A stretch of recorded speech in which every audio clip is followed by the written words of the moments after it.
Pois tu és fiel, Senhor, fiel a mim. Tu és fiel, Senhor, eu sei que tu és fiel. Tu és fiel, Senhor, eu sei que tu és fiel. E ainda que eu não mereça, permaneces assim. Fiel, Senhor, meu Deus, fiel a mim.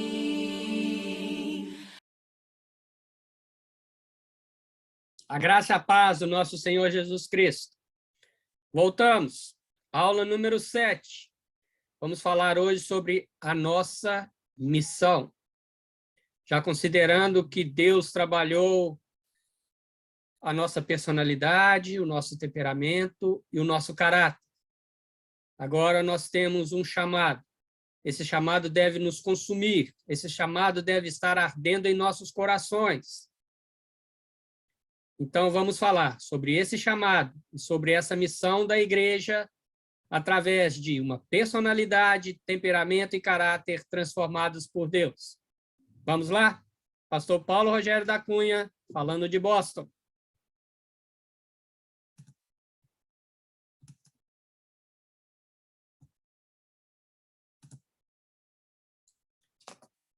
Ok. Momento.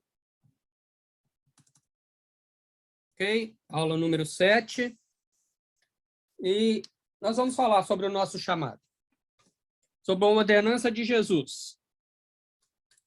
E é bem explícita para nós. Está em Marcos 16 e 15. E disse-lhes, ide por todo o mundo, pregai o evangelho a toda criatura. E disse-lhes, pregai toda criatura. Veja que disse-lhes e pregai e criatura estão em letras maiúsculas. Irmãos, isso mais do que uma obrigação é um chamado. E quando eu fico estudando sobre a questão de chamado de Deus, eu vejo que há algumas incoerências no mundo evangélico. O chamado universal para a igreja é pregar o evangelho. Esse é o primeiro chamado de Deus para com a igreja. Depois vêm os outros chamados, da qual ele diz que uns ele colocou para mestres, outros para doutores, outros para oração, outros para pastores, e assim por diante. E dentro disso que ele chama cada um a uma forma de pregar o evangelho. Porém, uma coisa que não pode deixar de existir em nós, como Igreja de Cristo, é o coração em chamas por missões. E quando eu falo missões aqui, eu não estou falando de uma associação, de missionários, não, de países, não. Não estou falando de perseguição de países que não têm o evangelho, não é isso. Eu estou falando aqui de missão num todo. Tudo isso que eu falei está incluído. Porém, eu estou falando da missão de pregar o evangelho. A missão de pregar ao meu vizinho, disposição de pregar aos meus empregados, aos meus clientes, aos meus amigos da escola. A missão global. Deus vai determinar homens e mulheres para que o façam. E chegando nessa missão global, é pregar o evangelho a toda criatura, como eu prego no meu meio, na minha vizinhança, no meu convívio. Eu estou chamando agora de missão isso. A missão é pregar o evangelho. Quero que isso fique bem entendido no primeiro slide. Não estou desprezando a missão transcultural, onde é você enviado a outro país para pregar a povos que não falam a sua língua. Não estou falando de missão cultural, que é você ir a certos povos dentro do seu próprio país. Mas eu estou falando da missão global. Todos envolvidos. Pregar o evangelho a toda criatura. Isso só é possível com o que nós estudamos. Personalidade, temperamento e caráter transformados por Deus. Cheios do Espírito Santo. Bons conhecedores da palavra de Deus.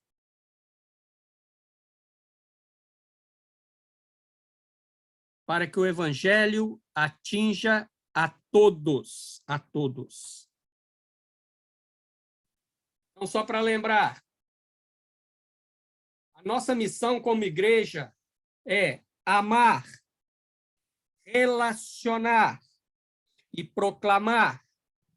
Então, a igreja tem que estar num todo, inserida no meio em que ela está. E no meio que ela está, ela tem que aprender a amar. Amar ao próximo como a si mesmo. Ela tem que aprender a se relacionar. Deus é um Deus de relacionamentos. Então, nós temos que relacionar com aqueles que estão à nossa volta. E nós temos que proclamar. O que é proclamar? Ide e pregai o evangelho a toda criatura. Deus vai nos dar poder, e poder do alto. Deus vai nos dar palavras, palavras do alto. Deus vai nos dar caminhos onde nós devemos seguir. Deus vai nos dar pessoas a quem nós devemos falar. E quando eu falo que Deus vai nos dar pessoa, não é nós ficarmos dentro de 4 paredes, esperando que as pessoas venham. Não, nós vamos nos relacionar, vamos amar, vamos buscar. E Deus trará essas pessoas para a pregação do evangelho. Abigail Van Hubben, né, que é o pseudônimo da escritora Pauline Friedman, que é uma radialista cristã aqui dos Estados Unidos, ela disse o seguinte: uma igreja é um hospital para pecadores, não um museu para santos.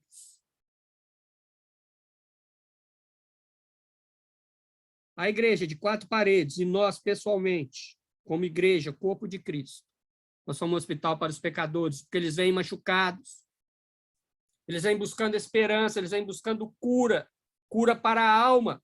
Às vezes não é nem para o seu estado físico, muito mais para a alma, por causa das dores das almas. Não é? Eles vêm doloridos, eles vêm machucados. E nós, como um hospital, nós devemos oferecer o remédio. Nós aqui, como enfermeiros e médicos de Deus, vamos dizer assim, como exemplo, nós devemos lhe oferecer a transformação.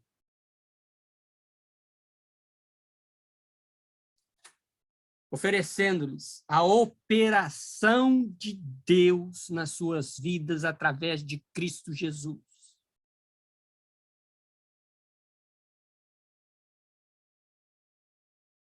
Pregando o evangelho, o santo evangelho, não esse diluído evangelho que estamos vendo.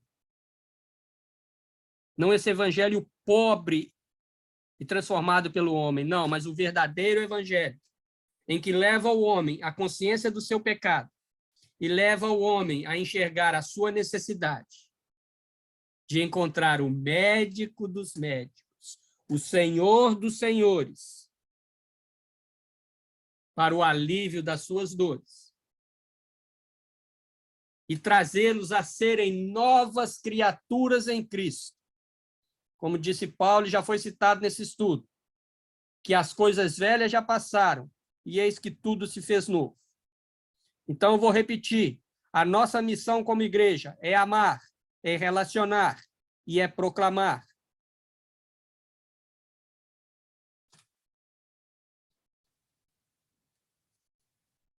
Nós devemos sempre fazer essa oração, irmãos, irmãs. Usa-me, Senhor. Isaías disse isso, usa-me, Senhor, usa-me. Eu não sei como fazer, mas se eu estou sob a sua vontade, usa-me. Isaías conseguiu falar isso, usa-me, envia-me, Senhor. Porque eu quero ter um temperamento, eu quero ter uma personalidade, eu quero ter um caráter transformado por ti, para ter condições de que o Senhor possa me usar na tua obra.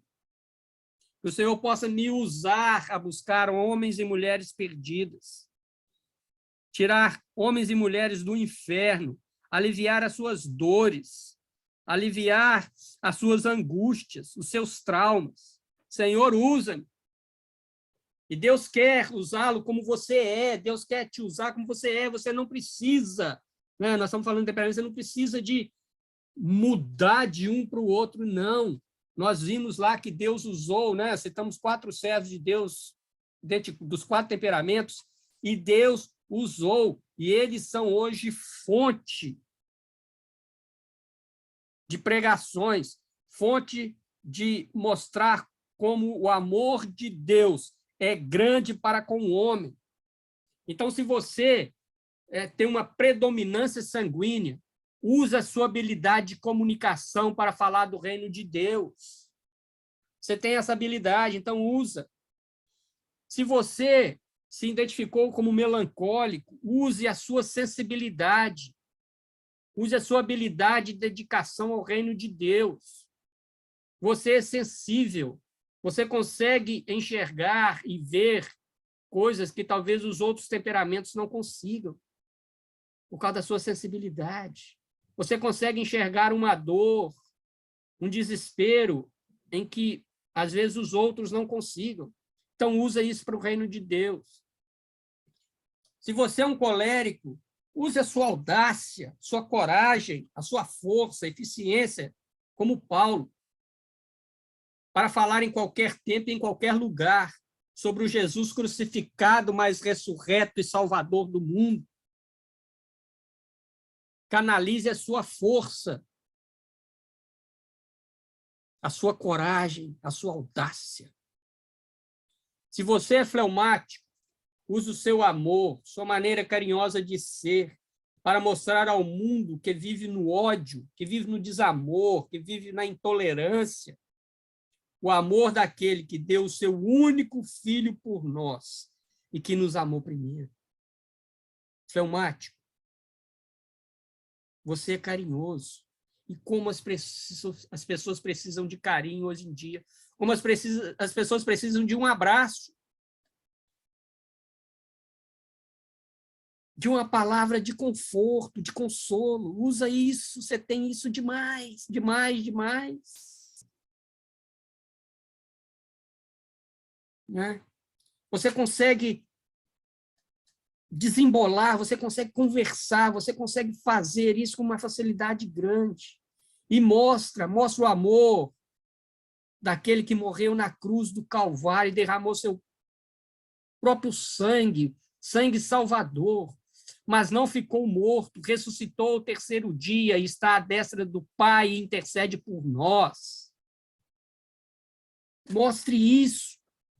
É a nossa missão, é o nosso chamado, independente do nosso temperamento. Ele, transformado por Deus, ele vai transformar a nossa personalidade, o nosso caráter.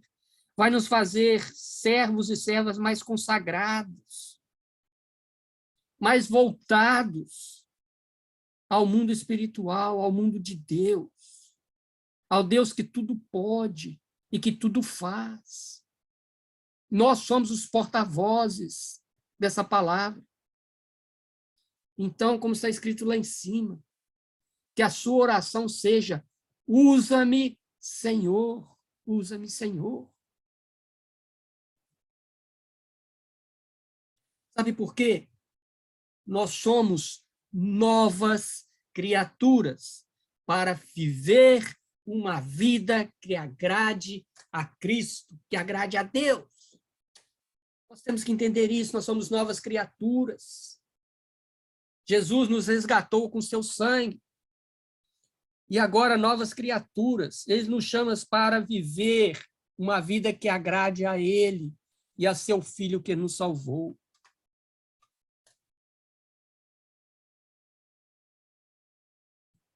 Então, o caráter cristão. O caráter cristão, você vai ler o Salmo 15, você vai entender o que é o caráter cristão. Hebreus 10 e 22 diz o seguinte: cheguemo-nos com verdadeiro coração e inteira certeza de fé. Olha o caráter. Tendo o coração purificado da má consciência, dos maus pensamentos, das más atitudes, e o corpo lavado com água limpa. Hebreus 10 e 22. Esse é o verdadeiro caráter cristão. Coração puro e corpo lavado pelo sangue do Senhor Jesus Cristo com água limpa. Não há nada sujo. A água é limpa. Ela tira todo o resíduo, ela tira toda a sujeira. Esse é o verdadeiro caráter cristão.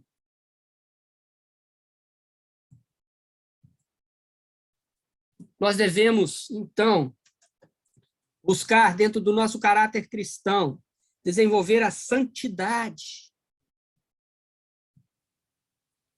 Sermos íntegros, desenvolvermos a nossa integridade como cristãos. Desenvolvermos a nossa fidelidade com Deus e com nossos irmãos.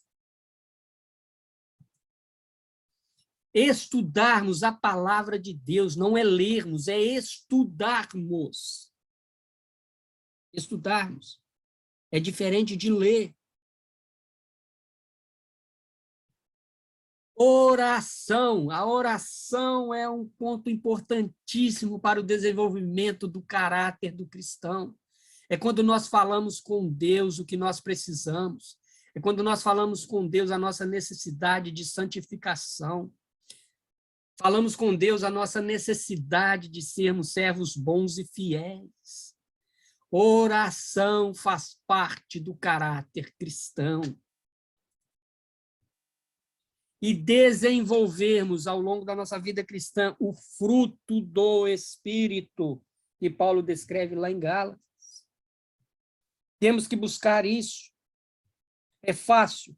Não é fácil. Mas eu tenho a oração. Eu tenho o estudo da palavra. Eu tenho uma fidelidade a Deus. Eu tenho uma integridade a Deus. E eu tenho a busca da santidade. Então, o fruto do Espírito se torna naturalmente na vida do cristão o caráter da sua vida cristã.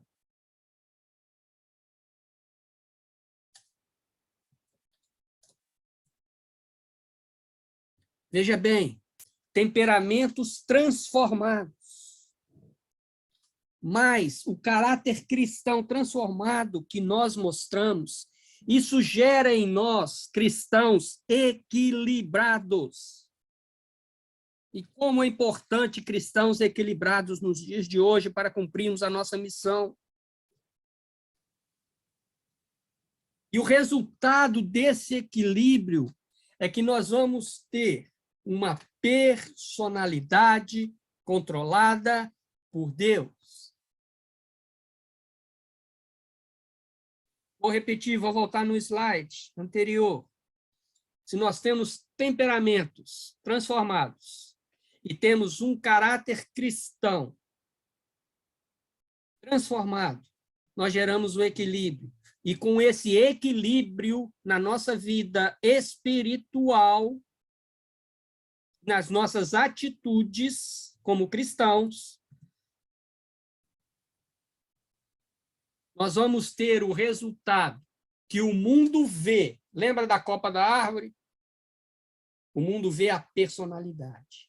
E eles vão ver em nós uma personalidade controlada por Deus. Então, a mensagem que eu deixo é o seguinte: Deus quer moldar você, Deus quer me moldar. Porém, para que você deixe que Deus te molde, você tem que ser uma igreja viva, coração ardendo pelas almas. Porque isso vai contaminar a comunidade. Aí eu falo da igreja quatro paredes. E essa igreja de quatro paredes vai se transformar também numa igreja viva. Uma igreja que se expande além dos seus limites. Uma igreja que vai e prega o evangelho a toda criatura. Seja ela transcultural, cultural, ou mesmo na sua redondeza. Mas é uma igreja viva. Isso é só acontece se você deixar que Deus te molde. E outra, a Bíblia, Billy Graham disse, a Bíblia não manda que os pecadores procurem a igreja, mas ordena que a igreja saia em busca dos pecadores. Nós temos que parar e pensar nesse ponto aqui. É verdade o que Billy Graham diz. Isso está nas páginas da Bíblia.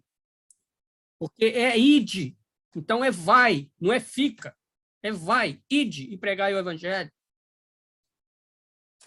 Então somos nós, a ordenança é que nós saiamos à busca de pecadores, a transformar vidas, a transformar corações, a levar homens e mulheres para o céu. Amém? Deixa Deus moldar você. Deixa Deus moldar você. Porque missões é a razão da existência da igreja. Não é a missão que nós recebemos? A igreja existe por dois fatos. Mas o principal é, a igreja foi formada para pregar o evangelho. E nós vemos isso a partir do livro de Atos. Até Judas. A missão da igreja em pregar o evangelho ao mundo. Nós vemos ali homens que escreveram as cartas. Paulo, Tiago, João, Pedro, Judas. Nós vemos no livro de Atos, né, os Atos dos Apóstolos. E ali todos estão envolvidos com a pregação do evangelho, com a missão dada por Cristo antes de ser elevado aos céus. Ide e pregai o evangelho a toda criatura. Essa é a razão da existência vou falar da igreja quatro paredes, da minha igreja, da sua igreja e da Igreja Universal de Jesus Cristo. Nós somos a noiva de Cristo. Nós somos o corpo de Cristo e levamos sobre nós essa missão: salvar almas. Aí o meu endereço, está aí os modos que você pode comunicar comigo, e fique à vontade, ok? Então, Deus te abençoe. Que esses estudos possam trazer a você a consciência de que trabalhar para Deus é muito bom. Trabalhar para Deus traz uma alegria, traz uma tranquilidade à alma, que só quem faz é que sabe. Deus é bom, Deus é misericordioso. Ele é bom em todo o tempo, e em todo o tempo ele é bom. Que o Senhor te abençoe e te guarde. Que o Senhor tenha misericórdia de ti. Que o Senhor sobre ti traga a paz. Deus te abençoe, do pastor Paulo Rogério. Fique com Deus. Tchau, tchau.